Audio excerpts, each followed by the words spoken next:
तो वेदों के पहले भाग को देखकर कई लोग ये निष्कर्ष निकालते हैं कि वेद भेदभाव करते हैं, हमें वेदों की तरफ नहीं देखना चाहिए।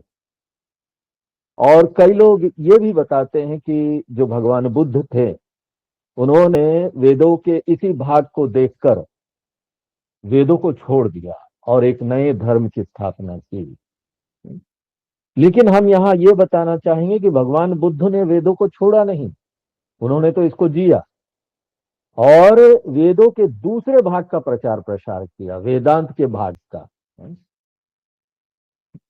तो वेदों के पहले भाग में जाति व्यवस्था, कास्ट सिस्टम है, हिंसा है, और हम उसको छोड़ देते हैं। अगर हम उसको छोड़ देंगे तो क्या भेदभाव मिट जाएगा, ये हिंसा खत्म हो जाएगी? यहां पर कई तरह के भेदभाव है।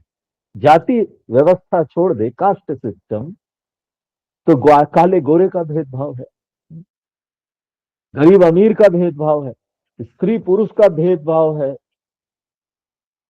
यहाँ पर लोग अलग अलग संस्थाओं में काम करते हैं, उसमें अपने आप को श्रेष्ठ मानते हैं कि हम आरबीआई में काम करते हैं, माइक्रोसॉफ्ट में काम करते हैं, गूगल में काम करते हैं। और जो संस्थाओं में काम कर रहे हैं उसमें भी कई लोग जनरल मैनेजर, मैनेजिंग डायरेक्टर, कोई क्लर्क है, उसमें भेदभाव है, आपस में भेदभाव है। ब्राह्मणों में देखेंगे तो आपस में भेदभाव है, उसमें भी है कि बड़े जाति का ब्राह्मण है, छोटे जाति का है। हाँ, क्षत्रियों में भी है। तो इस प्रकार से हर जगह ये भेदभाव है। और वेदों के पहले भाग को देखकर अगर हम वेद को छोड़ देंगे तो हम एक बहुत सुंदर ज्ञान से वंचित रह जाएंगे। एकमात्र वेद ही है जो हमको समाधान देती है कि इस भेदभाव को कैसे मिटाना है। और अगर हम उसी को छोड़ देंगे तो भेदभाव कभी नहीं मिटने वाला, हिंसा कभी नहीं जाने वाली।